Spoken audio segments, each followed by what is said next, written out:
Welcome students, Eklavya IAS academy के इस video session में आपका स्वागत है एक बार फिर से। मैं हूं डॉक्टर रॉय और अभी जो हम टॉपिक देखेंगे वो है वेजिटेटिव प्रोपोगेशन के बारे में, यानी कि पौधों में वेजिटेटिव प्रोपोगेशन, यानी कि जहां पर सेक्सुअल पार्ट्स यानी कि मेल पार्ट पुंकेसर, त्रिकेसर, पराग ये सब इन्वॉल्व नहीं है। फ्लावर के अलावा यानी उसका फ्लावर के अलावा और किसी दूसरे हिस्से से उसमें प्रजनन हो रहा है, यानी कि अगली पीढ़ी जो तैयार हो रही है वो फूलों में जो परागकण और अंडाणु के उसके निषेचन से नहीं तैयार हो रही है, किसी और हिस्से से। वो जड़ हो सकता है, वो तना हो सकता है, वो पत्ती हो सकती है।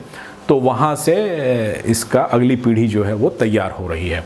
तो उसको इसलिए वेजिटेटिव वर्ड यूज़ किया गया है कि वेजिटेटिव पार्ट्स जो है पौधे का, यानी कि जड़, तना और उसका पत्तियाँ, यहाँ से अगर रिप्रोडक्शन हो रहा है, यहाँ से अगली पीढ़ी तैयार हो रही है उसके हिस्से से, तो उसको हम वेजिटेटिव प्रोपोगेशन बोलते हैं। तो इसमें हम देखेंगे कि कितने प्रकार के हैं, जड़ से कौन कौन से हिस्से से होते हैं, रूट के कौन से हिस्से से होते हैं, पत्ती से कैसे होता है और इसका एडवांटेजेस क्या है।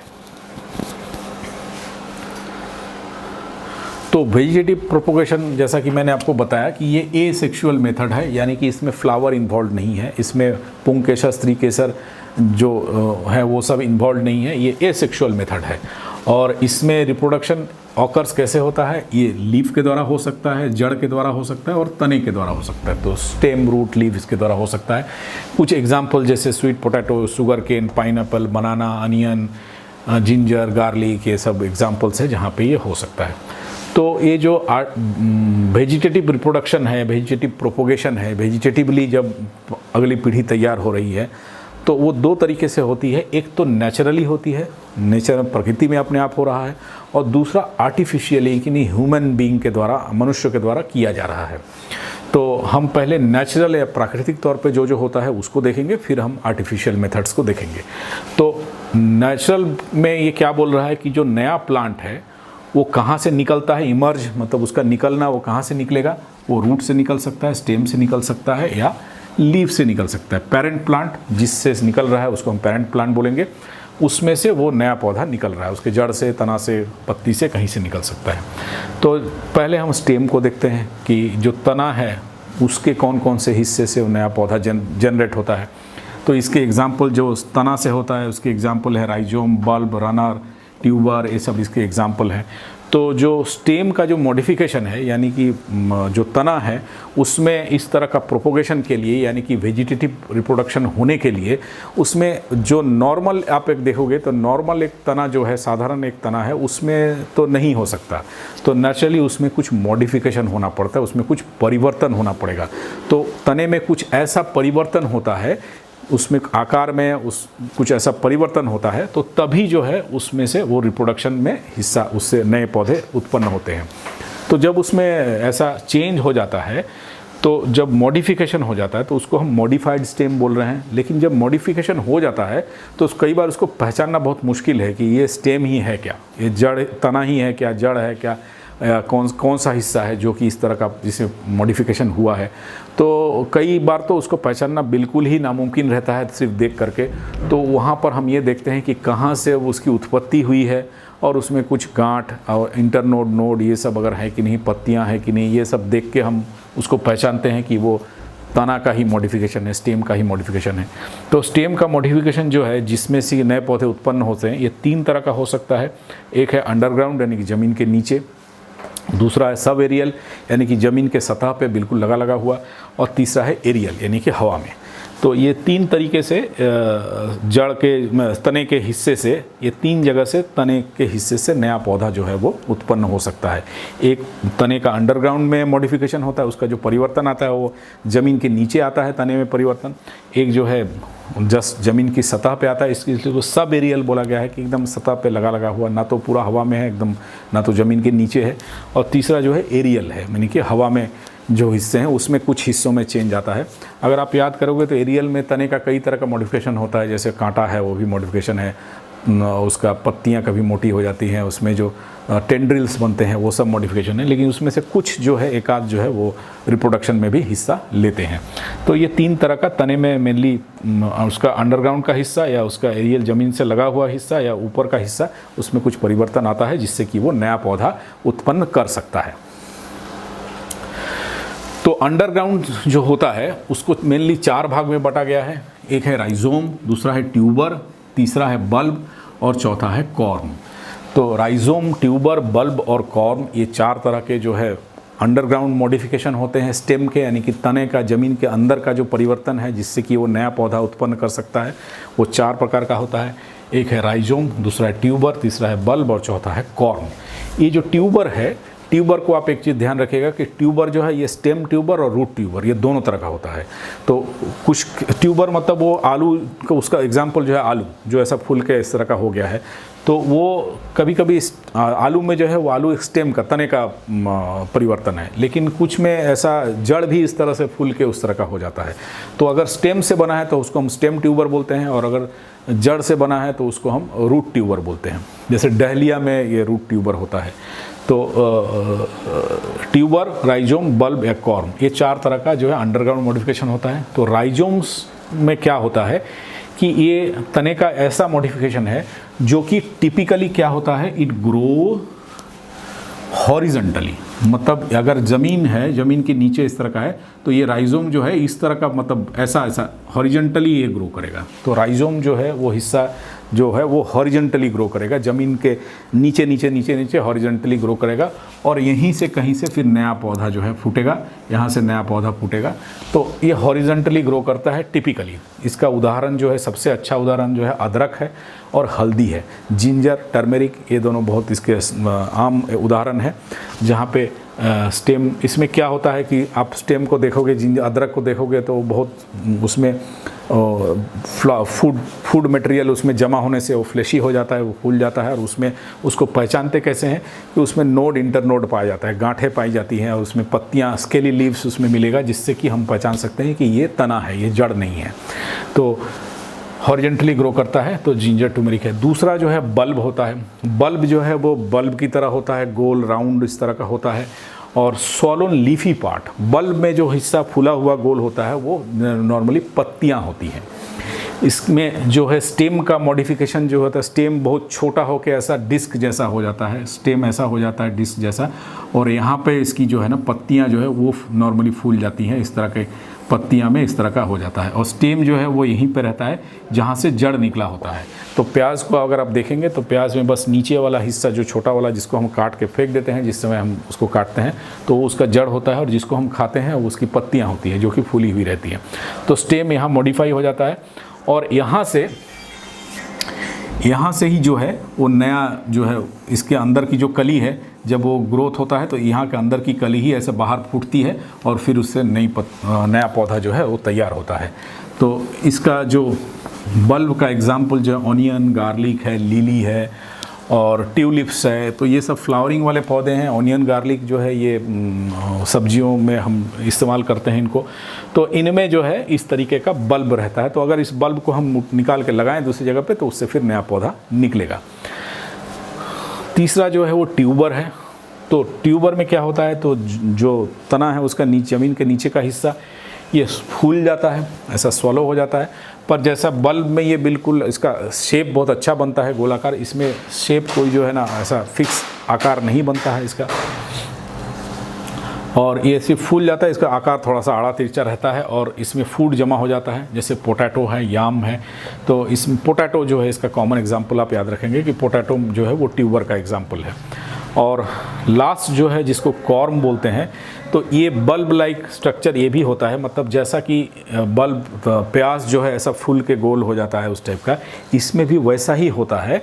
लेकिन अंतर ये दोनों में ये है कि यहाँ पे जो फूलने वाला हिस्सा है वो पत्तियाँ होती हैं, लीफ होती हैं, और इसमें जो है स्टेम के ही जो है तने के ही जो उत्तक या कोशिकाएं होती हैं वही फूल के सॉलिड टाइप का स्ट्रक्चर बना देती हैं। तो जैसे ये इस तरह का ऐसा स्ट्रक्चर बना देगी, और यहाँ पे इसकी आँख रहती है, तो जिसमें से पौधे निकलते हैं, इसको काट के हम लगाएंगे तो उससे नया पौधा निकलता है। तो ग्लैडियोलस ये एक फूल का पौधा, कोलोकेशिया जिसको हम अरबी बोलते हैं, तो कोलोकेशिया या ग्लैडियोलस, ये सब इसके एग्जाम्पल है जहाँ पर हम कॉर्म के तौर पे रिप्रोडक्शन होता है। तो ये जो है फ्लैशी होता है, फूला हुआ, और ये सॉलिड होता है। जैसे यहाँ पे ये पत्तियाँ हैं बल्ब के केस में, यहाँ पे ये सॉलिड होता है और सॉलिड स्टेम टिश्यू रहता है, और externally surrounded by peppery leaves, इसके बाहर तक जो है पत्तियों से ये घिरी होती है। तो तने का जो रूपांतर है जिसमें कि रिप्रोडक्शन, जिससे नया पौधा जनरेट हो सकता है, वो ये 4 तरह के हैं, जो कि अंडरग्राउंड में है, जो कि राइजोम है, बल्ब है, ट्यूबर है और कॉर्म है। राइजोम यानी कि उसका उदाहरण आप याद रखेंगे, हल्दी और ये अदरक। बल्ब में जैसे ऑनियन है, गार्लिक है, ये है, और ट्यूबर में पोटैटो सबसे अच्छा एग्जाम्पल है, और कॉर्म में अरबी है, और ग्लैडियोलस है। ग्लैडियोलस एक तरह का फूल का पौधा है जिसको फ्लावर के लिए यूज़ करते हैं। तो ये सब जो है इसके एग्जाम्पल्स हैं। हम इसका कुछ फोटोग्राफ्स देखेंगे तो हमको थोड़ा और ये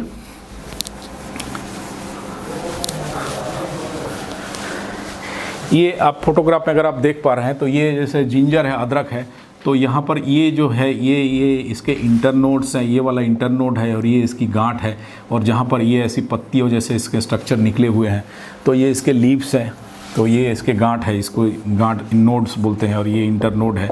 और यहाँ से देखते हैं कि यहाँ से एक ऐसा इस तरीके से नया पौधा इसमें से निकल रहा है।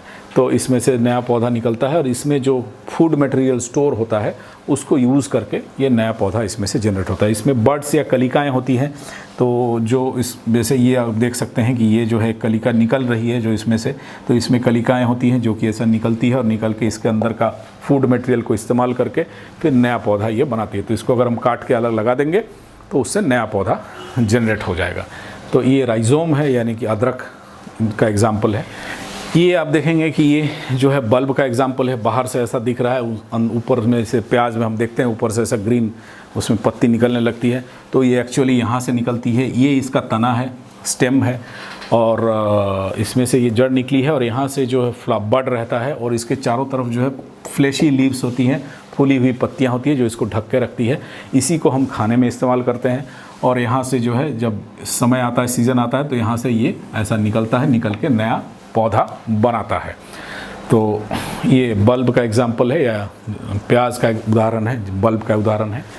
ये जो है कॉर्म का एग्जाम्पल है। कॉर्म में भी इस तरह का बल्ब के जैसा ही ये गोलाकार टाइप का होता है, स्टेम यहाँ पे रहता है, लेकिन इसमें जहाँ से जड़ निकला होता है, लेकिन इसमें उसमें और इसमें बल्ब में और कॉर्म में अंतर ये है कि ये पूरा जो है वो तने के ही कोशिकाएं होती हैं जहाँ पर फूड मटेरियल जमा हो के ये सॉलिड बिल्कुल बन जाता है, जबकि बल्ब में जो है ये यहाँ पर सिर्फ लीव्स होती हैं जो कि जिसमें फूड मटेरियल जमा होकर वो फूल जाती हैं। उसमें बल्ब में जो है तना सिर्फ यहीं तक सीमित रहता है और यहाँ जड़ रहता है, और इसमें जो है ये स्टेम के जो कोशिकाएं हैं, जो तने की कोशिकाएं हैं, उसमें ही फूड मटेरियल जमा हो के वो फूल जाती हैं, साइज़ में जमा हो जाता है और वो सॉलिड टाइप के हो जाते हैं। तो ये कॉर्म का एक एग्जाम्पल है। यहाँ पर आप देख सकते हैं मैंने एक कंपैरिजन दिया है कि बल्ब्स जो है, जैसे लिली है उसमें भी बल्ब से होता है, डैफोडिल, ये सब फ्लावरिंग वाले पौधे हैं। कॉर्म जो है ग्लैडियोलस में भी कॉर्म से होता है। क्रॉकस एक पौधा है जिसमें इस तरह का मिलता है। ट्यूबर जो है आप पोटैटो का, इसका एग्जाम्पल पोटैटो सबसे अच्छा है। इसी तरह का रूट में भी हम देखते हैं कि जैसा मैंने आपको बताया, रूट में भी इस तरह का ट्यूबर जैसे स्ट्रक्चर बन जाते हैं। तो ये रूट है या स्टेम है, इसको उस समय देख के ऐसे ही जस्ट झटके में देख के पहचानना ये नहीं है। उसमें नोड्स रहते हैं तो इसलिए उसको स्टेम बोला जाता है, रूट्स नहीं रहते हैं, पर इसमें से रूट्स निकले होते हैं। तो डैलिया में इस तरह का मिलता है जो कि ट्यूबरस रूट्स है, और राइजोम है जो कि आपको जिंजर में या अदरक में या हल्दी में उसमें मिलता है। तो ये कुछ इसके एग्जाम्पल्स हैं। मैंने फ़ोटो इसलिए आपको दिया है कि थोड़ा सा फ़ोटो देख के आपको याद रहे।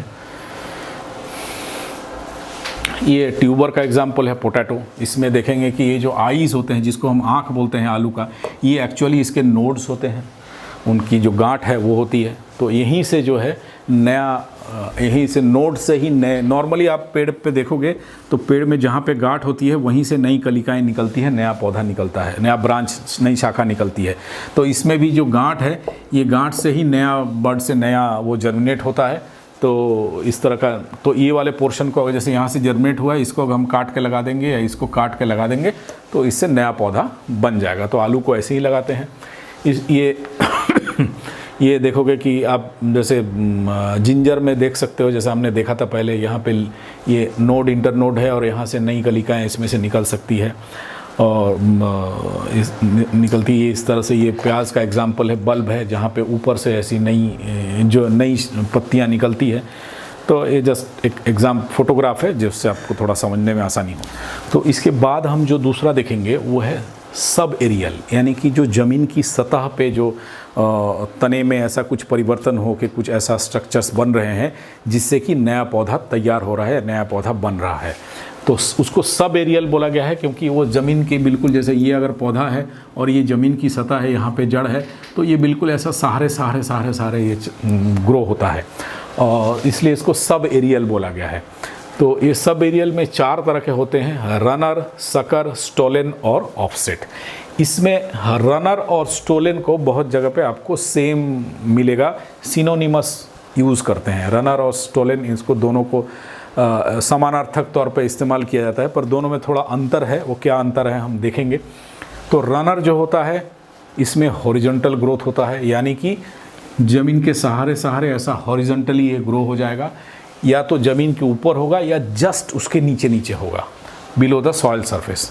और जो यहाँ का जो तना है, तने के जो यहाँ पर जो कलिकाएँ हैं उनका ही ग्रोथ इस तरह से यहाँ पर होता है। लोएस्ट लीव जो है, लोएस्ट लीव में जो कलिकाएँ हैं वहाँ से निकलती है। और इसका बहुत अच्छा एग्जाम्पल जो है वो दूब ग्रास है, जो साइनोडोन डैक्टिलॉन जिसको बोलते हैं। स्ट्रॉबेरी में इस तरीके से नेचुरली पाया जाता है कि रनर से उसमें प्रोपोगेशन होता है, वेजिटेटिव प्रोपोगेशन। तो इसमें दूब ग्रास को जैसे आप देखेंगे कि यहाँ से निकलता है, थोड़ी दूर जाके फिर वहाँ जड़ निकल जाएगा, फिर वहाँ पे ऐसी पत्ती फेंकेगा, फिर थोड़ा दूर जाएगा, फिर वहाँ पे ऐसा जड़ निकलेगा, फिर पत्ती फेंकेगा। तो ये रन करता है, ज़मीन की सतह के ऊपर रन करता है, इसलिए उसको रनर बोला गया। तो ये रनर है। तो जो बोलता है कि सबसे नीचे का जो यहाँ का जो बड है, इंटरनोड है, वहाँ पर वही ग्रो करके कुछ दूर तक जाता है, कुछ दूर यहाँ से ग्रो होकर कुछ दूर तक जाता है, distance from the mother plant where it gets fix to the soil by means of adventurous roots. तो यहाँ से यहाँ की जो कलिका है वो थोड़ा सा ग्रो होकर थोड़ी दूर जाती है और फिर यहाँ पे ऐसे जो है ना रूट्स निकलने लगते हैं, तो फिर ये यहाँ पर पकड़ लेता है। तो ऐसे अगर आप दूब ग्रास को कभी उखाड़ के देखोगे तो ऐसा थोड़ी दूर पे उसको ज़मीन पे वो फिक्स हुआ मिलेगा, आपको थोड़ा उखाड़ते रहना पड़ेगा। तो ऐसा करके आप पूरा लड़ी उखाड़ सकते हो उसका। तो ये रनर का एग्जाम्पल है और वहाँ पे रूट निकलता है और वहाँ पे नया पौधा फिर हो जाता है। तो ये जो स्पेशल ब्रांच है, ये जो यहाँ की जो शाखा है जो इस तरह की परिवर्तित हो गई है, इसको हम बोलते हैं रनर। ठीक है, जिसमें इस तरह का परिवर्तन होकर ऐसा ग्रो हो रहा है और यहाँ पर फिर जड़ फेंक रहा है, फिर ऐसा यहाँ की एक कली जो है वो चेंज होकर ऐसा ग्रो हो रही है, फिर यहाँ जड़ फेंक रहा है। तो इसको हम बोलते हैं रनर, जो कि ये हिस्सा जो कि ऐसा चेंज होकर ग्रो हो रहा है, तो उसको हम रनर बोलते हैं। ये कुछ रनर के फोटोग्राफ्स हैं और उस दूसरे जो रनर, सकर, स्टोलन, ऑफसेट, चारों के फोटोग्राफ्स मैंने एक साथ दिए। इसमें आप ध्यान देंगे कि ये जो है बिल्कुल ज़मीन के सतह पे ग्रो हो रहा है, जो रनर है उसके रन कर रहा है। सकर जो है ये ज़मीन के सतह पे ये नीचे से निकलता है, कुछ दूर जाके फूटता है, ऐसा नीचे से निकलता है, कुछ दूर जाके फूटता है। इसका सबसे अच्छा उदाहरण आपको केले में देखने को मिलता है। जैसे केले का एक पौधा निकला है, कुछ दिन बाद उसके बाजू से एक ऐसा सकर निकलता है, तो ये ज़मीन के नीचे से कुछ दूर पे ऐसा एक फिर फूटेगा, फिर कुछ दिन में फिर ऐसा एक फूटेगा, तो इसको हम सकर बोलते हैं। स्टोलन जो है, स्टोलन और रनर में अंतर यह है कि स्टोलन का जो ग्रोथ है वो पहले ऐसा ऊपर की तरफ होता है और फिर कुछ दूर जाके फिर ये नीचे ज़मीन पे आके टच करता है और वहाँ से फिर से यहाँ पे जड़ निकलता है। जबकि रनर में ये ज़मीन के सहारे ग्रो हो रहा है।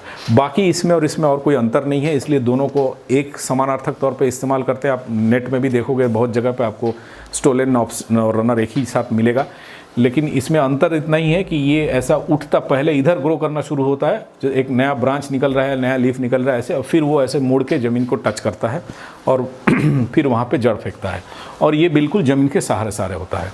और ऑफसेट जो है ये भी एक तरह का रनर ही है, लेकिन ये जलीय पौधों में पाया जाता है। जो पानी में पौधे उगते हैं उनमें साधारणतः पाया जाता है कि जैसे आप देखो जलकुंभी है, ये जलकुंभी में ऐसा साइड से ऐसा निकलता है, कुछ दूर जाके फिर वहाँ पे जड़ फेंकता है, फिर नया पौधा, फिर ये थोड़ी दूर बढ़ेगा, फिर यहाँ पे जड़ फेंकेगा, तो इसको हम ऑफसेट बोलते हैं। तो ये वाला जो हिस्सा है ये ऑफसेट है।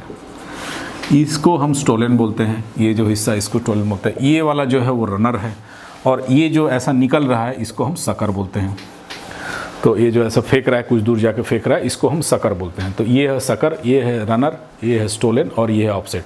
तो सब एरियल मॉडिफिकेशन में ये 4 तरह का मॉडिफिकेशन आपको मिलेगा। तो स्टोलन में यही कि स्टोलन जो है वो स्टेम्स ऐसे तने हैं जो कि ग्रो कैसे होते हैं, सॉइल सरफेस के ऊपर ग्रो होते हैं, या जस्ट उसके नीचे नीचे एकदम नीचे नीचे ग्रो होगा, और थोड़े दूर में उसमें एडवेंटिशियस रूट, मतलब मेन जो जड़ होते हैं वैसा रूट नहीं, जो गुच्छे वाले जड़ निकलते हैं। एक तो जड़ होता है जो सीधा ऐसा ग्रो करता है, और एक होता है जो इस तरह के बहुत सारे निकलते हैं जो कि गेहूं में पाए जाते हैं। तो इस तरह का एडवेंटिशियस रूट निकलेगा इसमें, कुछ दूर में जाके जहाँ पर गांठ होगी वहाँ पे निकलेगा, फिर कुछ दूर बढ़ेगा, फिर वहाँ पे जो गांठ होगी वहाँ से फिर निकलेगा। तो इस तरह का निकलता है और वहाँ से नया पौधा तैयार होता है। तो इसलिए इसको बोला गया है कि sometimes taken to be synonymous with runner, तो more commonly applied to specified type of runner which do not grow horizontally. लेकिन इसमें उसको बोला गया, जैसा कि मैंने आपको फोटो में दिखाया, कि जो सीधा ऐसा नहीं ग्रो होता है, ऐसा थोड़ा सा ऊपर जाता है फिर नीचे आता है, तो ऐसा ऊपर जाएगा नीचे आएगा, तो इस तरीके से वो ग्रो करता है। तो फर्स्ट अपवर्ड जाएगा, ऊपर की तरफ जाएगा, फिर उसके बाद थोड़ा देर पे नीचे आएगा। तो जास्मीन है, कोलोकेसिया है या अरबी है, इसमें इस तरह का देखा जा सकता है। और सकर, जैसा कि आपको मैंने बताया कि उसका एग्जाम्पल केले में होता है कि कुछ दूर से ऐसा नया नया वो फेंकता रहता है। तो plant stem arises from bud on the base of parent plant stem और ऑन और रूट्स। तो जहाँ पे मेन पौधा उगा हुआ है, नीचे जड़ है, वहाँ से कुछ दूर से फिर एक नया ऐसा उगता है, फिर इससे नया ऐसा उगेगा। तो इसको जो ये जो उगता है इसको सकर्स बोलते हैं। तो इसको अगर हम यहाँ से काट करके और इसको ले जाके दूसरी जगह पे लगाएंगे तो वहाँ पे एक नया पौधा उत्पन्न हो जाएगा।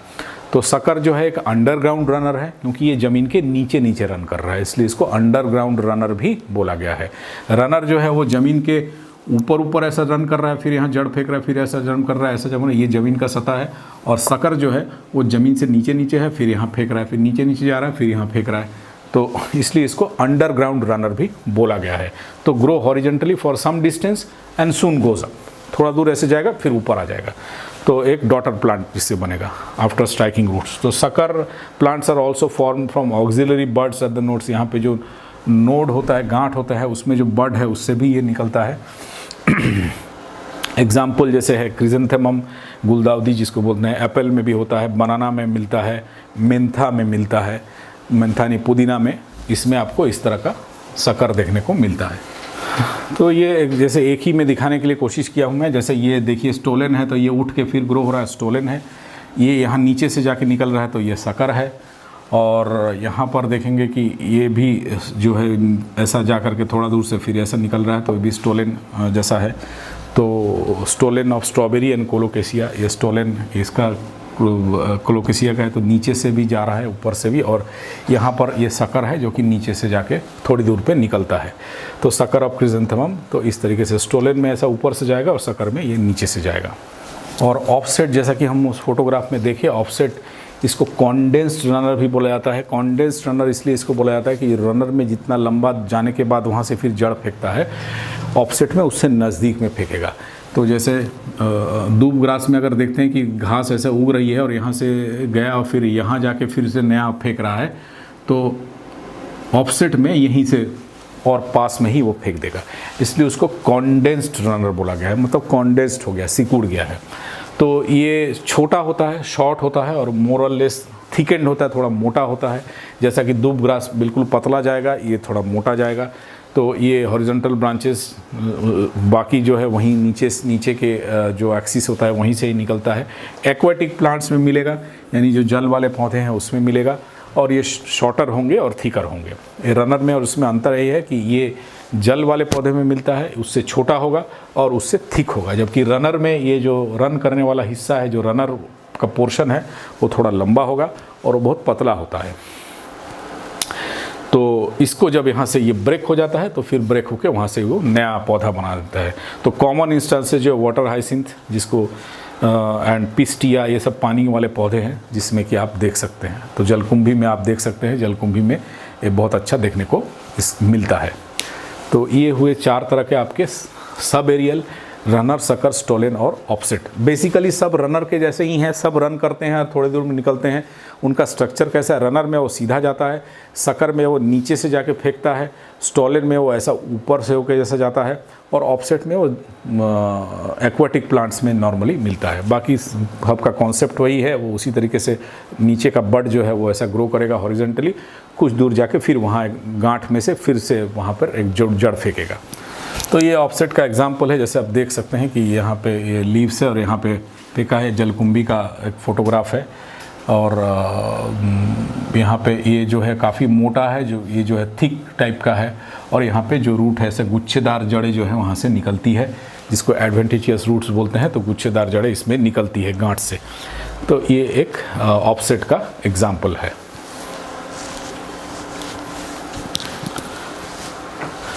जब हम एरियल मॉडिफिकेशन की बात करते हैं, यानी कि हवा में जो है वहाँ मॉडिफिकेशन की बात करते हैं, तो बोलता है कि एरियल स्टेम जो है वो मॉडिफिकेशन होता है, उसमें कई कारण से मॉडिफिकेशन होता है।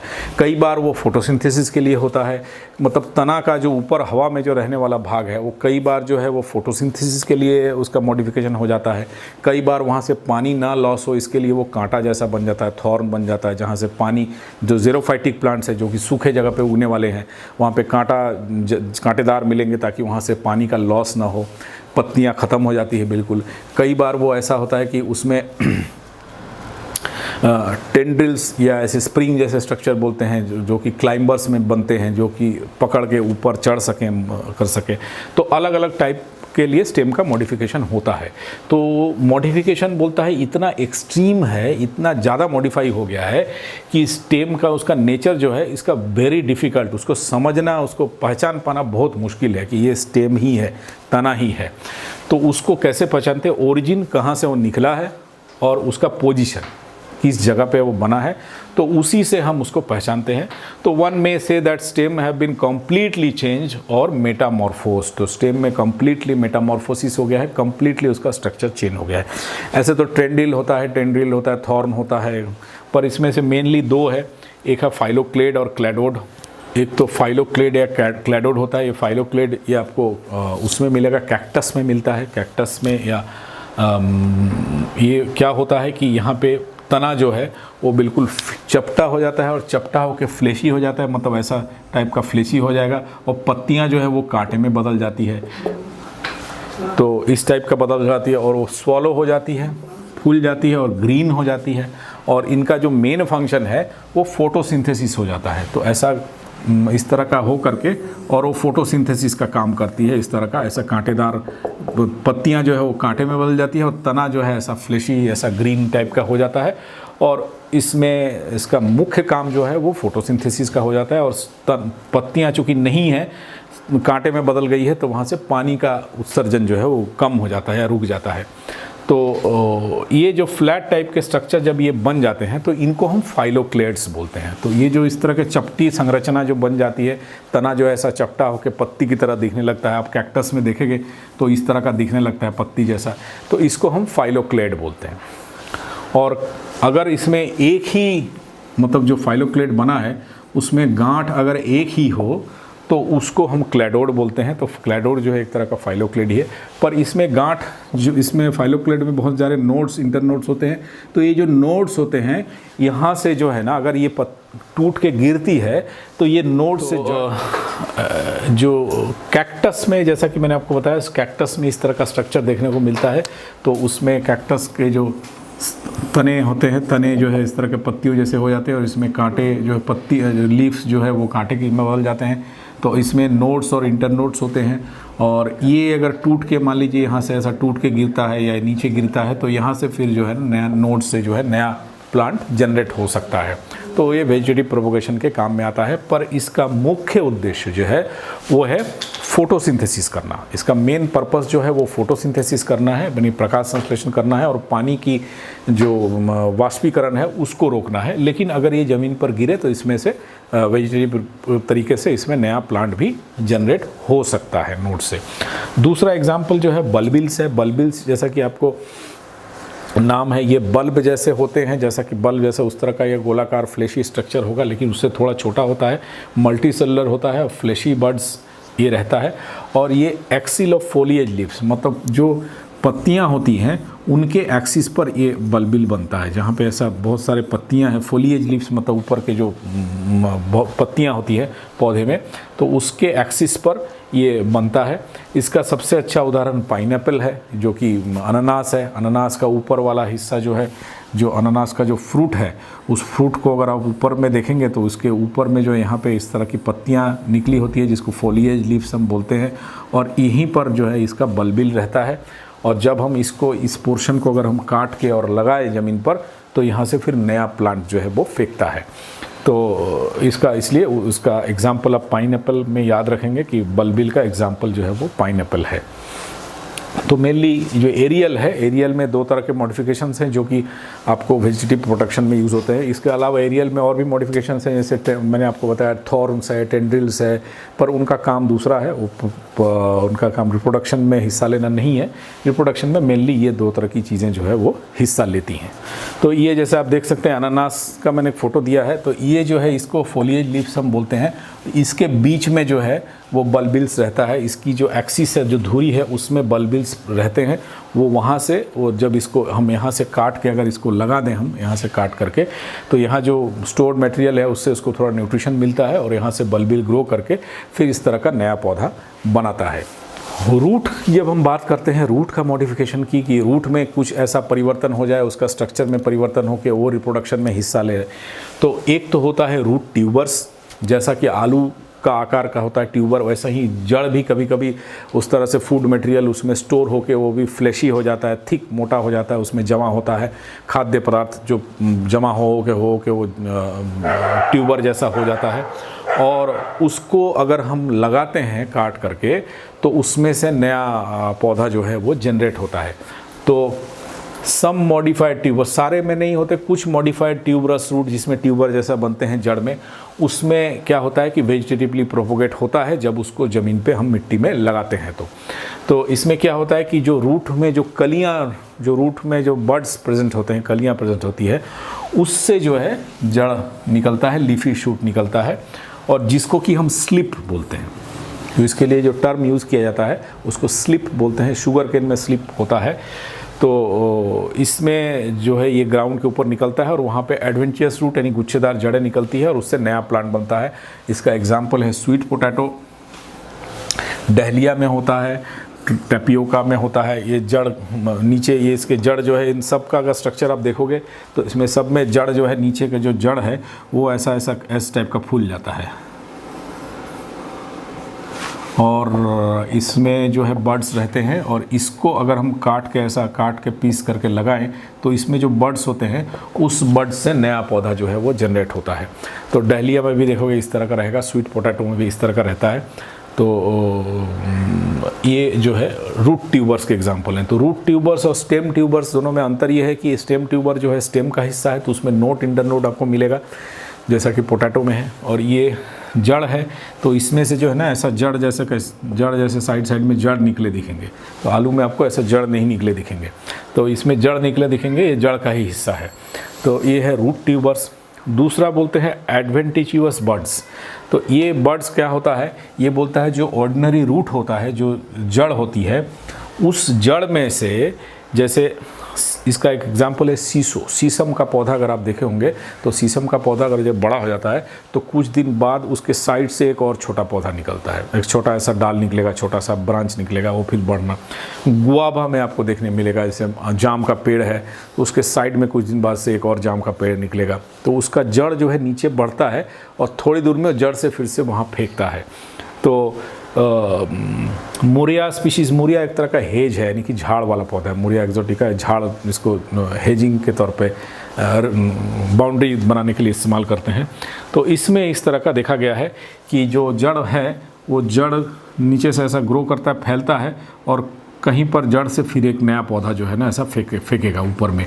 तो ये यहाँ पे कुछ बर्ड्स होते हैं, कलियाँ होती हैं, जो कि एक नया पौधे को फेंकती है। तो शीशों में ये बहुत देखने को मिलता है। पॉपुलस एक पेड़ है जिसका कि इस्तेमाल कागज़ के लिए होता है, मेनली पॉपुलर पेपर मिल में इसका इस्तेमाल होता है।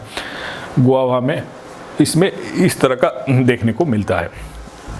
तो रूट ट्यूबर्स जो कि ट्यूब ऐसा ग्रो होगा उसमें से नया पौधा फेंक सकता है, या बड्स जो जड़ है वो कुछ दूर निकल के जड़ में से ही नया पौधा फेंक सकता है। तो एडवेंटिशियस बड से हो सकता है या रूट ट्यूबर से रूट में हो सकता है। तो ये एक रूट ट्यूबर का फोटोग्राफ है। ये जैसे देख सकते हैं कि जो जड़ है वो जड़ में कहीं कहीं ऐसा कलिकाएं होती हैं जिसमें से नया पौधा ऐसा ये फेंक देता है। तो ये वाला वो हिस्सा है, ये देखेंगे कि किधर फेंका है, जहाँ पर जो हिस्सा जो कि मदर प्लांट, यहाँ पे इसका मेन प्लांट जो था वो यहाँ पे था, इससे अटैच था ये वाला पोर्शन, तो उसी के पास में ये फेंकता है, इसमें जड़ भी फेंकता है और इसको ये अगर अलग हो जाए तो यहाँ से फिर एक नया पौधा बन जाएगा। तो ये जो है स्वीट पोटैटो का फोटोग्राफ है, जहाँ पे आप देख सकते हैं कि ये यहाँ पे जो इस जड़ है, इस जड़ ऐसा थिक हो गया, फैल गया है, मोटा हो गया है, इसमें फूड मटेरियल जमा हो करके वैसा मोटा हो गया है, और इसमें से कहीं कहीं पर जो है ना ऐसा बर्ड्स होते हैं, कलिकाएँ होती हैं, जहाँ से ये नया पौधा जनरेट कर सकता है। तो ये जो है रूट ट्यूबर के एग्जाम्पल हैं। और लीफ की अगर हम बात करें तो कुछ केसेस में ऐसा देखा जाता है, जो पत्तियां होती हैं, खास करके ब्रायोफाइलम जिसको हिंदी में पत्थर चट्टा बोलते हैं, इसमें क्या होता है कि इसकी जो पत्तियां हैं वो ऐसी बड़ी फ्लैशी टाइप की पत्तियां होती है, और इसमें ये किनारे किनारे पे यहाँ पे ऐसी कलिकाएँ मिलती हैं, उसमें बड्स मिलते हैं, कलियाँ मिलती हैं, और इसमें से ऐसा छोटा छोटा मिनिएचर पौधा जो है ना यहाँ ऐसा जनरेट होता है। तो यहाँ पर ऐसा पत्तियों के किनारे किनारे किनारे किनारे ऐसा छोटा छोटा पौधा जनरेट होता है। तो इसमें क्या होता है कि कुछ प्लांट लीफ से ये मिनिएचर, इसको मिनिएचर बोलते हैं, बहुत छोटा होता है, miniature young plants arise from meristem tissue. यहाँ पे जो कोशिकाएं होती है, मेरिस्टेमेटिक टिश्यूज़ होती हैं, तो उसमें से वो निकलती हैं लीफ के मार्जिन पर। तो ये निकलती है लीफ के मार्जिन पर, और मैच्योरिटी में इसको, ये छोटा प्लांट है मिनिएचर प्लांट, तो इसको प्लांटलेट्स भी बोलते हैं। जैसे आप ये ध्यान रखिएगा कि इसे लीफ और लीफलेट, लीफलेट मतलब पत्ता, छोटा सा एक कुछ ऐसा छोटा चीज़ लीफलेट, और लीफ मतलब बड़ा, तो लीफलेट मतलब जो छोटा, तो लेट लगा हुआ है मतलब छोटा है, तो ये छोटा प्लांट है तो इसको प्लांटलेट भी बोलते हैं। तो ये प्लांटलेट जो है यहाँ पे रूट भी निकलता है, और इसमें जो है ये नीचे गिर जाते हैं, यानी कि जब ये थोड़ा सा बड़ा होगा तो यहाँ से ये नीचे गिर जाता है। जब नीचे गिर जाएगा तो इसका जो जड़ है वो फिर नीचे में पकड़ेगा और यहाँ से नया पौधा जो है वो जनरेट करेगा। तो इसका एग्जाम्पल जो है ब्रायोफाइलम है, ब्रायोफाइलम का ही एग्जाम्पल आपको ज़्यादातर जगह पे मिलेगा। इसको आप नेट में डालेंगे तो इसका फ़ोटो भी आप देख सकते हैं, ब्रायोफाइलम का फ़ोटो, कि पत्तियों में किनारे किनारे इस तरह के मिनिएचर प्लांट्स जो है इसमें बने होते हैं। जब हम आर्टिफिशियल मेथड्स की बात करते हैं, यानी कि कृत्रिम तरीके से अगर हम वेजिटेबल प्रोडक्शन करें, तो उसमें कौन कौन से मेथड यूज़ होते हैं। तो नॉर्मली जो मेथड्स यूज़ होते हैं, एक मेथड है बडिंग।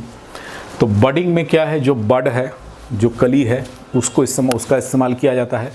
तो ये जो है इस प्रेटी कॉमन मेथड, ये बहुत कॉमन मेथड है, बडिंग का इस्तेमाल किया जाता है प्लांट प्रोपोगेशन में। और जो प्लांट का बड है, मतलब जो कली है, फॉर एग्जांपल ये अगर एक ब्रांच है और यहाँ पे कोई एक ऐसी कली निकल रही है, तो इसी को लिया जाता है, इस बड को ले लिया जाता है, उस बड को लेकर के किसी दूसरे पौधे में उस बड को फिक्स कर दिया जाता है। तो इसलिए वर्ड यूज़ किया है ग्राफ्टेड। इसको लेके वहाँ पे दूसरे पौधे पे फिक्स कर दिया जाता है, उसके तने पर। जिस पे फिक्स किया जाता है उसको रूट स्टॉक बोलते हैं, या स्टॉक बोलते हैं, या रूट स्टॉक वर्ड यूज़ करते हैं। तो बड को लेकर के एक दूसरे पौधे के, जैसे यहाँ से बड निकाला, मान लीजिए यहाँ पे एक दूसरा पौधा है, तो इसको, ये बड को ले करके और यहाँ पर फिर ऐसा कट बनाते हैं, और कट में फिर इसको ऐसा फिक्स कर देते हैं, और इसको जो है नॉर्मली पॉलीथीन से बांध दिया जाता है बहुत तरह से। वहाँ पे कुछ रूट हार्मोन्स, रूटिंग हार्मोन, वहाँ पर कुछ ग्रोथ हार्मोन्स का लगा दिया जाता है, जिससे कि जल्दी पकड़ ले उसको। तो और इसको पूरा पॉलीथीन से बांध दिया जाता है ताकि इसके अंदर कोई इन्फेक्शन वगैरह नहीं जा पाए, बाहर से कुछ ना जा पाए। और अगर ये सही से किया गया तो हम देखते हैं कि 7-8-10 दिन में वहाँ से जो है इस बड का ग्रोथ होने लगता है। तो जब बड का ग्रोथ होने लगता है तब हम इस ऊपर वाले हिस्से को काट के और निकाल देते हैं। तो अब ये जो पौधा बन जाएगा, इसका जड़ तो जो ओरिजिनल था, उसका रूट वाला हिस्सा उसका रहेगा, और जो तना जो बनेगा वो इस पौधे का बनेगा। तो इसमें इसको, जिसको कि हम यूज़ कर रहे हैं एज ए बेस, आधार, जिसमें कि लाके हम लगा रहे हैं, इसको हम रूट स्टॉक बोलते हैं। और ये बड को यहाँ से लाके लगा रहे हैं। तो रूट स्टॉक हमेशा आपका ऐसा पौधा होना चाहिए जिसमें जड़ वड़ बहुत अच्छा, जिसमें ग्रोथ होने की संभावना एबिलिटी रहती है, क्योंकि ये जड़ को अच्छी तरह से खूब पकड़ सकेगा, ज़मीन में कुछ अच्छा ग्रो करेगा, जड़ का ग्रोथ बहुत अच्छा होगा तो अच्छा न्यूट्रिएंट्स वगैरह सोख पाएगा ज़मीन से। तो रूट स्टॉक हमेशा बहुत स्ट्रांग होना चाहिए, मतलब स्टाउट बोलते हैं उसको, उसमें बीमारी की संभावना ये सब बहुत कम होनी चाहिए। और इसको हम बड को जाके यहाँ पे लगाते हैं। अब इस बड को जब इस पे आके लगाते हैं तो जो उसमें उसके तने को जो है ना थोड़ा काटते हैं, ऐसे चाकू से थोड़ा काटते हैं और काट के उसके अंदर बड को डाल देते हैं। तो ये जो हम कटिंग करते हैं वो कटिंग किस प्रकार का करते हैं उसके आधार पर इसका कई नाम दिया गया है। तो जो ये जो है फ्रूट्स में खास करके बहुत कॉमन है ये चीज़। इसके अलावा आप देखेंगे गुलाब में भी बहुत बडिंग किया जाता है, बडिंग कर करके नया किस्म तैयार किया जाता है।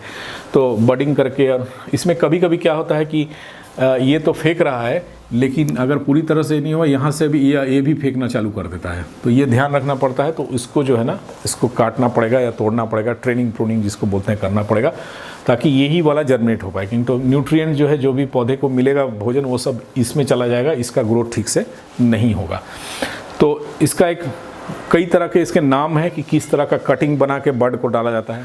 तो इसमें जैसा कि जो टुकड़ा काट के निकाला जाता है वो छोटा सा होता है, चिप जैसा टुकड़ा है, इसलिए इसको चिप बडिंग शब्द को इस्तेमाल किया गया है। तो जो इसमें हम जो बड उस पौधे से लेते हैं जिसका कि हम चाहते हैं कि इसका प्रोपगेशन करें, तो बड हम वहाँ से लेते हैं। और रूट स्टॉक जिसमें अदरवाइज शायद उतना अच्छा उसका फ्लावर वगैरह अच्छा नहीं है, क्योंकि मोस्टली ये फ्लावरिंग प्लांट्स या फ्रूट में किया जाता है। तो हम नॉर्मली रूट स्टॉक में वो लेते हैं जिसका ग्रोथ हो तो ऐसे बहुत अच्छा, लेकिन शायद फल या फूल उतना अच्छा नहीं है। तो उसमें से हम एक अच्छे फल देने वाले या अच्छी क्वालिटी का फल या अच्छी क्वालिटी का फूल देने वाले पौधे का बड लेकर के इसमें बडिंग करते हैं, इसमें बड इसमें लगाते हैं। इसी तरह से टी बडिंग है। टी बडिंग जो है ये सबसे कॉमन मेथड है बडिंग करने का। इसमें जो तने में हम कट बनाते हैं, ये जो तना है जिसमें बड को लगाना है, तो इसमें जो कटिंग बनाया जाता है वो इस तरह का टी शेप का बनाया जाता है। चाकू से ऐसा काटते हैं टी जैसा, और उसके अंदर जो हम बड को ले आते हैं, जो बड मान लीजिए दूसरे से लेके आ रहे हैं, उस बड को इसको ऐसा करके खोलते हैं और इसको अंदर डाल करके इसको डाल देते हैं और इसको ऊपर से ऐसा करके हम लगा देते हैं। तो ये टी बडिंग, टी शेप का कटिंग है करके इसको टी बडिंग बोला जाता है। तो ये मोस्ट कॉमन मेथड है, सबसे कॉमन इसी मेथड है। और नर्सरी में जहाँ भी है वहाँ लोग इसी को ही यूज़ करते हैं। पैच बडिंग इस तरह से एक और है जिसमें एक रेक्टेंगुलर पैच में बार को काटा जाता है। तो इसमें जो काटा जाता है वो इस तरह का रेक्टेंगुलर पैच में काटा जाता है, और जहाँ से बड लाया जाता है वो भी इस तरह का रेक्टेंगुलर करता है। इसको लाके यहाँ पे डाल देते हैं पैच, इसलिए इसको पैच बडिंग बोला जाता है। तो इस तरह से रिंग और एनुलर बडिंग है। रिंग में हम क्या करते हैं कि जो तना है उसको ऐसा चारों तरफ से ऐसा रिंग जैसा उसका छिल के हटा देते हैं, ऊपर का बार्क जो है, और जहाँ से ले आते हैं बड को उसमें भी उसी तरह का छील के निकाल के ले आते हैं उसमें बड सहित में, और इसके ऊपर ऐसा पहना के बेल्ट जैसा ऊपर से पहना करके और उसको बांध देते हैं। तो ये रिंग है, एनुअल बडिंग है। पर मोस्ट कॉमन जो यूज़ होने वाला है वो है आपका टी बडिंग। इसको शील्ड बडिंग भी बोला जाता है। तो टी बडिंग मोस्टली यूज़ होता है। इसके अलावा आई बडिंग है जिसमें कि आई शेप का जो काटा जाता है, कट जो बनाया जाता है वो आई शेप का होता है। तो यहाँ एक कट, यहाँ एक कट, यहाँ एक कट, तो आई शेप का बनाया जाता है। तो इसमें रेक्टेंगल या स्क्वायर पैच बडिंग ऐसा नहीं बनाता है, आई शेप का कट बनाते हैं। तो इसमें एक सिंगल वर्टिकल कट होगा और फिर दो ऐसा हॉरिजॉन्टल कट होगा, और वो जो फ्लैप उसको खोलेंगे और उसके अंदर में बड को डाल देंगे। तो ये सिर्फ जो अलग अलग टाइप है वो सिर्फ किस तरह का कट हम बनाते हैं। रेक्टेंगुलर बनाया तो पैच बडिंग, ऐसा छोटा टुकड़ा जैसा निकाल लिया तो चिप बडिंग, टी जैसा काटा तो टी बडिंग, आई जैसा काटा तो आई बडिंग। तो ये सिर्फ किस तरह का काटते हैं उसी के आधार पर इसका नामकरण किया गया है। तो ये जैसा कि आप देख सकते हैं, इसको ये टी जैसा इसको काटा है। ये जो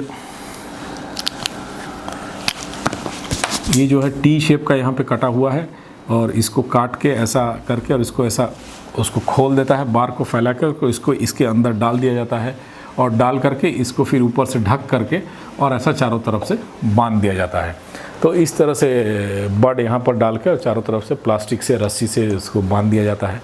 इस तरह से ये पैच बडिंग है। यहाँ पे ऐसा स्क्वायर टाइप का काटा है और यहाँ पर ये बड है, जिसमें से बड है उसको भी इसी साइज़ का काट करके और यहाँ पर लगा करके उसको भी इसी साइज़ यहाँ पर लगाएगा जिसमें बड होगा, और फिर इसको जो है ना ऐसा ऊपर से रस्सी से या उससे पूरा बांध दिया जाता है। तो इस तरीके से ये बडिंग का काम नॉर्मली किया जाता है। तो ये देखेंगे चिप बडिंग बोल रहा है, ऐसा टाइप का काटा है। ये इस तरह से इन्वर्टेड टी बडिंग इसको बोल रहा है, यानी कि यहाँ जो टी काटा है वो इस तरह का है, टी ऐसा करके काटा है। या इसको देख रहे हैं आई बडिंग बोल रहा है, जहाँ सिर्फ ऐसा आई जैसा काटा हुआ है, ऐसा थोड़ा काटा हुआ है। इस तरह से पैच बडिंग जो है ऐसा स्क्वायर टाइप का ऐसा काटा हुआ है। तो इस तरह से चिप बडिंग जो है, चिप बडिंग मतलब यहाँ से इतना काट करके निकाल दिया है और वहाँ पर पे जो बड लाता है वो भी ऐसा काट करके लाता है जहाँ पे बड है, और उसको इसके अंदर डाल करके ऊपर से ये देख सकते हैं, अगर आपको दिख रहा हो तो ये पॉलीथीन से चारों तरफ से इसको पॉलीथीन से बांध देते हैं। तो जहाँ पर बड को बैठाते हैं उसके चारों तरफ ऐसा पॉलीथीन से उसको बांध देते हैं। तो जैसा जैसा हम कटिंग करते हैं उसके आधार पर उसका नाम दिया गया है। T budding, inverted T budding, cleave chip budding, I budding. पर जो टी बडिंग है ये सबसे ज़्यादा इस्तेमाल किया जाने वाला बडिंग टाइप है। तो दूसरा जो है वो कटिंग है। कटिंग मतलब सिंपली तने का डाल को काटना और उसको लगा देना। तो रोज़ में, बोगनवेलिया, शुगर केन, हिबिस्कस यानी गुड़हल का फूल, ये सब में नॉर्मली हम प्रैक्टिस कर सकते हैं, घर में भी प्रैक्टिस कर सकते हैं। और कटिंग दो तरह से किया जाता है, एक तो रूट कटिंग भी इस्तेमाल होता है कभी कभी, और एक जो है लीफ का भी कटिंग इस्तेमाल करते हैं। जैसे लेमन वगैरह है, लेमन, ऑरेंज, ये सब में रूट कटिंग का भी इस्तेमाल होता है। ये तो स्टेम कटिंग हो गया जिसमें स्टेम का हम इस्तेमाल करते हैं, तने का इस्तेमाल करते हैं, लेकिन कभी कभी रूट कटिंग का भी इस्तेमाल होता है और कभी कभी लीफ का भी इस्तेमाल होता है। तो बेगोनिया, ब्रायोफाइलम जैसा कि हमने उसमें एग्जाम्पल में देखा था कि लीफ से जहाँ प्रोपगेशन होता है तो वहाँ लीफ के मार्जिन पे छोटे छोटे प्लांटलेट्स निकलते हैं, तो उसको हम आर्टिफिशियली भी उसको काट के और अलग अलग लगा दे सकते हैं, तो वहाँ से भी नया पौधा मिलेगा। तो कौन सा हिस्सा काट करके लगा रहे हैं, रूट से कर रहे हैं तो रूट कटिंग, स्टेम को लगा रहे हैं तो स्टेम कटिंग, और लीफ को लगा रहे हैं तो लीफ कटिंग शब्द का इस्तेमाल किया जाता है।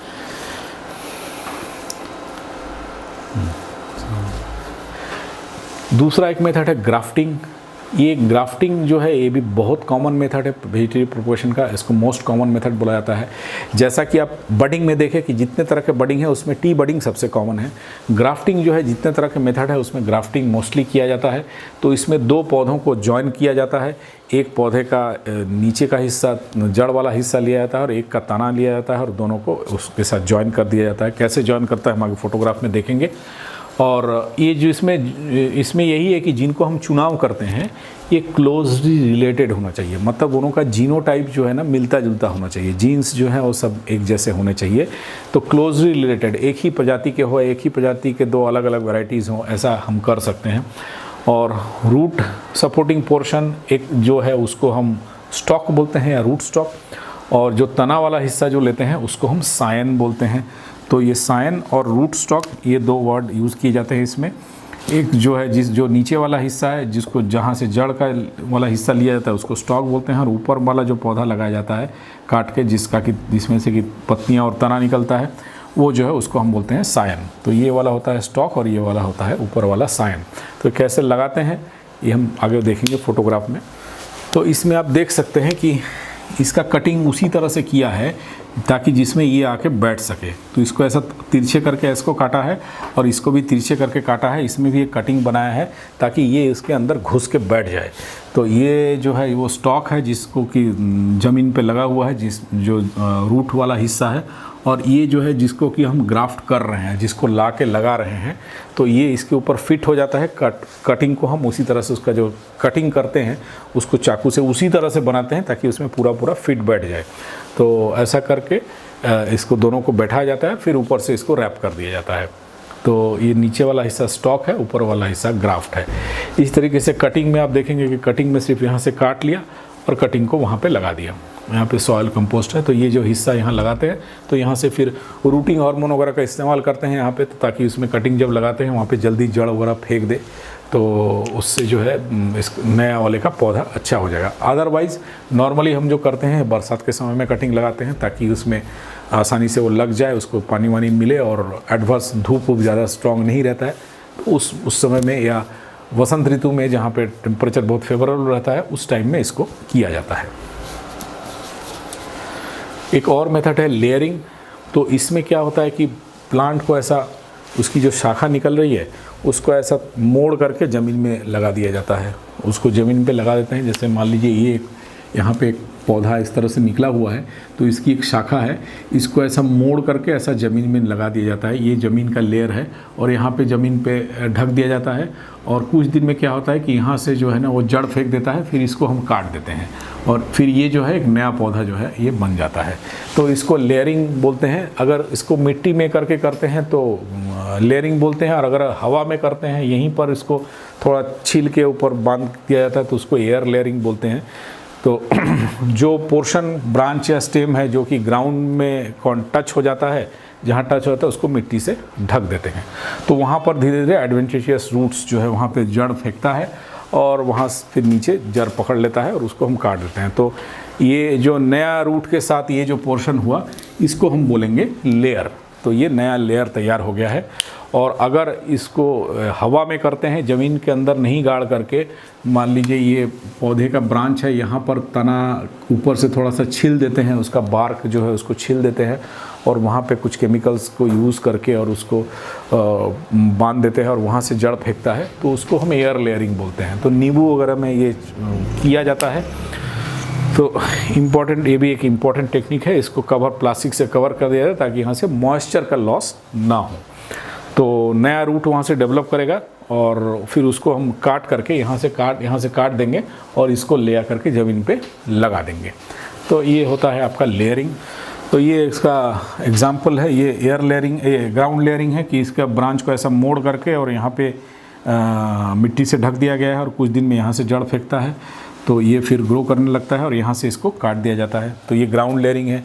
और ये जो है एयर लेयरिंग है, यानी कि इसको यहाँ ऐसा छील करके और उसको ऐसा मिट्टी विट्टी लगा करके, थोड़ा हार्मोन वगैरह लगा करके उसको बांध देते हैं और कुछ दिन में यहाँ से ना जड़ फेंकने लगता है। जब ये जड़ फेंकने लगता है तब इसको काट के अलग कर दिया जाता है और अलग करके उसको एक दूसरी जगह लगाया जाता है, तो वहाँ एक नया पौधा बन जाता है। तो ये एयर लेयरिंग है और ये ग्राउंड लेयरिंग है। इसके अलावा है सकरिंग। सकरिंग में हम क्या करते हैं कि नॉर्मली हम देखें कि बनाना केले का जो पौधा है उसमें बाजू से ऐसा कुछ दिन में नया सकर निकलता रहता है, नेचुरली ही निकलता है। तो सकरिंग में हम क्या करते हैं, उस सकर को अलग करते हैं, काट के अलग करते हैं और नया जगह पर ले आके करते हैं। तो सकरिंग जो नेचुरली हो रहा है उसी को जब आर्टिफिशियली किया जाएगा तो कृत्रिम रूप से, तो उसको हम सकरिंग बोलेंगे। तो sucker cut away from the parent से उसको काट लिया जाता है और transplanted to a new area, उसको नए जगह पे ले आके लगा सकते हैं।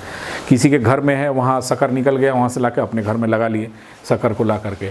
तो सकरिंग जो है इससे दो पर्पस बोलते हैं, दो डुअल पर्पस सर्व होता है। क्या होता है कि नया जो शूट ग्रो होता है वो एक नए जगह पे जाके ग्रो होता है। तो अगर वहीं पे ग्रो होता, वहीं पे नया पौधा निकलता, तो जड़ से जो न्यूट्रिएंट वगैरह मिल रहा है वो उसमें हिस्सा लेता, उसकी में हिस्सेदारी करता। अब उसको काट के अलग कर दिए तो जो न्यूट्रिएंट्स मिलेगा वो सीधे सीधे यही प्लांट काम में आएगा, नया प्लांट जो है अलग जगह करेगा। तो उसमें न्यूट्रिएंट सकिंग बर्ड्स को हम रिमूव कर देते हैं और इससे नया जगह पे नया प्लांट भी तैयार होता है। तो ये है सकरिंग करना। इसके अलावा एक मेथड है टिश्यू कल्चर। टिश्यू कल्चर में हम क्या करते हैं कि प्लांट सेल का कल्चर करते हैं। कल्चर करना मतलब उसको ग्रो करना।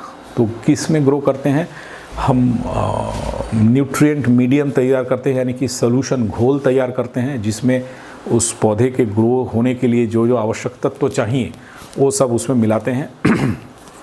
कार्बोहाइड्रेट का सोर्स मिलाते हैं और सब मिला के उस घोल को तैयार करते हैं और उसमें कोशिकाओं को डाल देते हैं। और इसको हम कंट्रोल्ड कंडीशन में करते हैं। टिश्यू कल्चर के लिए जो एक सबसे इम्पॉर्टेंट कंडीशन है वो है एसेप्टिक कंडीशन। तो टिश्यू कल्चर का जो सबसे ज़रूरी चीज़ है वो है स्टेरिलाइजेशन, मतलब या एसेप्टिक कंडीशन।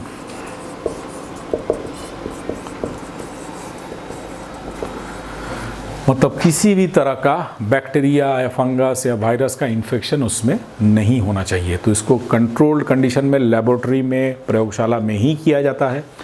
तो वहाँ पे जो हम प्लांट को तैयार करते हैं इस तरीके से, वो प्लांट बिल्कुल वायरस फ्री प्लांट होता है, उसमें कोई इन्फेक्शन वगैरह नहीं होता है और उस प्लांट का से फलन भी उसका अच्छा होता है। तो इसका सबसे ज़्यादा इस्तेमाल जो है केले में किया जाता है, बनाना में, जहाँ पे टिश्यू कल्चर के से तैयार किए गए पौधों का इस्तेमाल किया जाता है। तो देखा जाता है कि टिश्यू कल्चर से जो पौधे तैयार करते हैं उनमें उपज जो है कई गुना ज़्यादा है जो कि साधारण तौर पे पौधा बनता है। तो टिश्यू जो है उसको एक स्टेरिलाइज कंटेनर में डाला जाता है, वहाँ पे नर्चर किया जाता है, मतलब उसको भोजन दिया जाता है। नर्चर करना मतलब भोजन देना। तो भोजन दिया जाता है स्पेशल मीडियम में। उससे क्या होता है, उस कोशिका में विभाजन शुरू हो जाता है।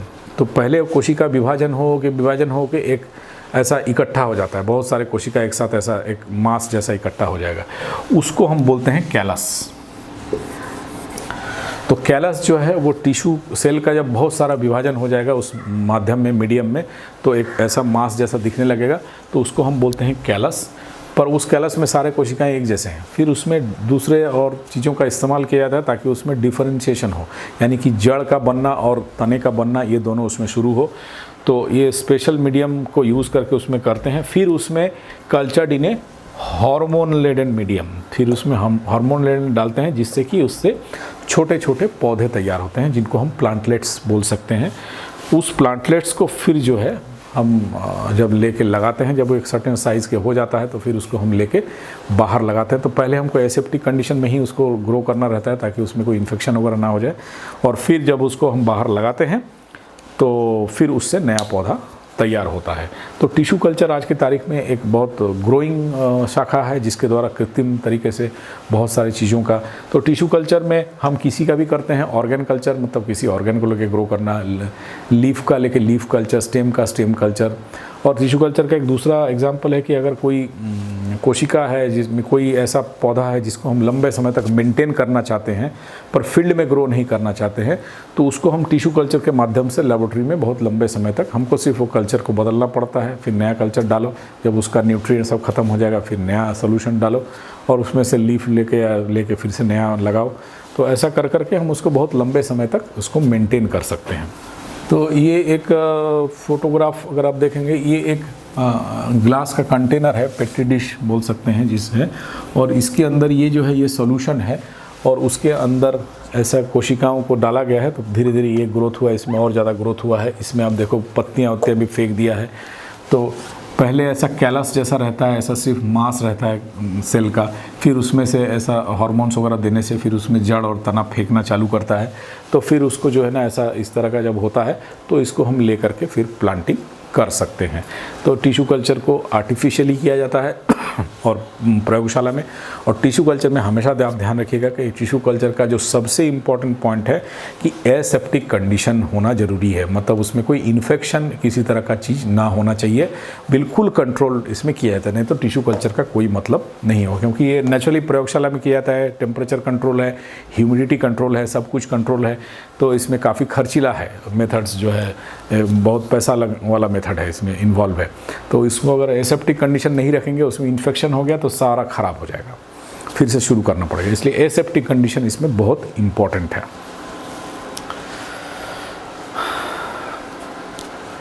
तो ये जस्ट एक एग्जाम फोटोग्राफ में दिया है। ये एयर लेयरिंग जैसे कर रहा है, उसके बाद इसको काट के लगा देगा यहाँ पे, ऐसा काट के फिर उसमें एयर लेयरिंग कर रहा है। ये आप देख सकते हो कि ऐसा काटा है, इसको भी ऐसा काटा है, इसको ऐसा काटा है, क्राफ्टिंग कर रहा है। यहाँ पे सिंपल लेयरिंग कर रहा है, यहाँ पे लीफ कटिंग को लगाया है तो उससे निकल रहा है। ये टिश्यू कल्चर हो रहा है। तो इस तरीके से बहुत सारे मेथड है जिनका इस्तेमाल जो है वो आर्टिफिशियल मेथड में किया जाता है।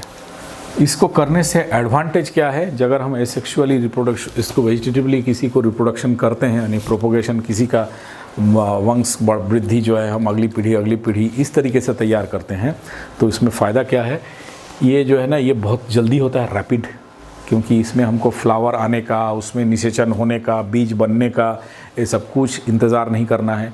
और एक साथ अगर एक पौधा है उसमें से पता चला हम 20 कटिंग लगा दिए एक साथ में, तो 20 पौधा तैयार हो गया।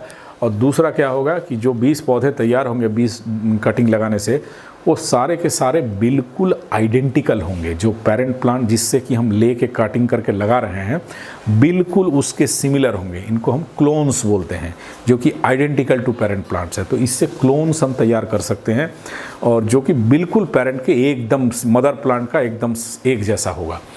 तो रैपिड है, ईजियर है और लेस एक्सपेंसिव है और इससे हम प्लांट को एक नए जगह पे ले जाके लगा सकते हैं जहाँ पर कि ये नॉर्मली नहीं उग रहा है। अगर हम बीज से लगाना चाह रहे हैं और नहीं उग रहा है और हमारे पास इस तरह का कोई मेथड है उसमें ग्राफ्टिंग, बडिंग या लेयरिंग करके लगाने का, तो उससे वहाँ भी ला के लग जाएगा, जो कि बीज लगाने से शायद वहाँ बीज नहीं उग रहा है, तो कटिंग वगैरह लगाने से शायद लग जाएगा। बारामूडा ग्रास है या दूब ग्रास है, इसमें ये बहुत अच्छा काम करता है, क्योंकि इसमें क्या होता है, इसमें जो बीज बनते हैं वो बहुत कम मात्रा में बनते हैं। तो लार्ज स्केल में चाहिए तो एक बार कहीं लगा दिया दूब ग्रास तो वो फिर रनर होके पूरा भर जाएगा उस जगह में। Vegetative propagation is the only known method कहाँ पर है, मल्टीप्लिकेशन, जैसे बनाना है, जास्मिन है, ऑरेंज है, रोज़ है, ग्रेप्स है, क्योंकि इसमें जो है ना सेक्सुअल रिप्रोडक्शन बहुत ठीक से हो नहीं पाता है, क्योंकि बनाना में खास करके जो बनाना हम खाने के लिए इस्तेमाल करते हैं वो ट्रिप्लॉइड है, मतलब 3 सेट ऑफ क्रोमोसोम्स उसमें है, तो उसमें कभी भी मियोसिस होना और उसमें जो गैमेट्स बनना और उसमें फर्टिलाइजेशन होना वो कभी भी नहीं हो पाता है।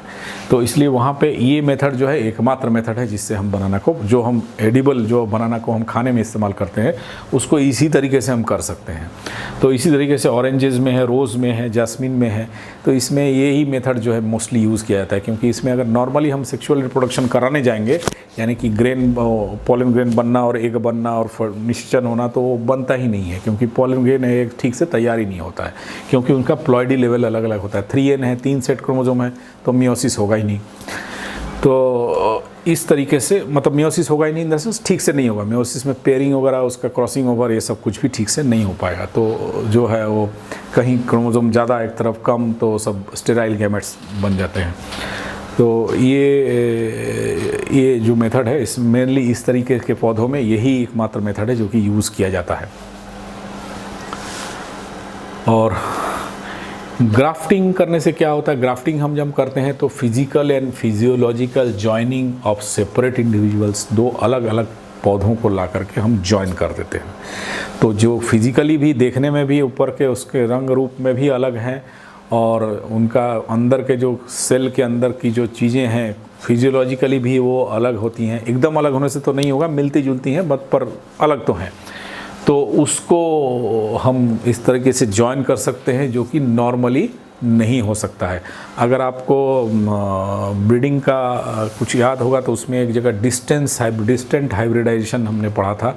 तो डिस्टेंट हाइब्रिडाइजेशन मतलब जहाँ पे जो दोनों जनक को हम ले रहे हैं, दोनों में बहुत दूरी है, उनके जीन्स अलग अलग टाइप के हैं, तो उनमें नॉर्मली क्रॉसिंग उसमें हो नहीं पाता है।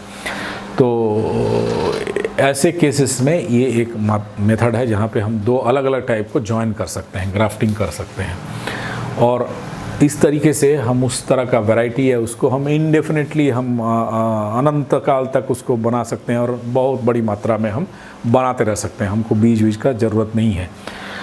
और ग्रेटेस्ट एडवांटेज इसका क्या है कि जो प्लांट प्रोड्यूस होगा will have the same character, जिसको मैं शुरू में आपको बोला कि जो सेम कैरेक्टर होगा तो बिल्कुल आइडेंटिकल होंगे, तो इनको हम बोलते हैं क्लोन्स। तो ट्रू टू द टाइप होंगे, जिस पेरेंट से लिया जा रहा है, जिससे कटिंग बडिंग ग्राफ्टिंग किया जा रहा है, तो जो नया पौधा होगा वो भी बिल्कुल ट्रू टू द टाइप होगा, उसको क्लोन्स बोलेंगे। तो हेरिडिटरी पोटेंशियल, जो पेरेंट में जो क्षमता थी ग्रोथ की, जो वृद्धि की, जो पैदावार देने की, वो सब नए जो पौधे बनेंगे उसमें भी वो बरकरार रहेगी। तो हम ये श्योर हो सकते हैं कि अगर ये पौधा बहुत अच्छा है और इसका एक नेचुरल या आर्टिफिशियल ऐसा कुछ मेथड हमारे पास है, तो उससे हम उस तरह के हज़ारों लाखों पौधे हम तैयार कर सकते हैं, बिल्कुल जो कि आइडेंटिकल होंगे। तो ये है इसके मोस्टली एडवांटेजेस।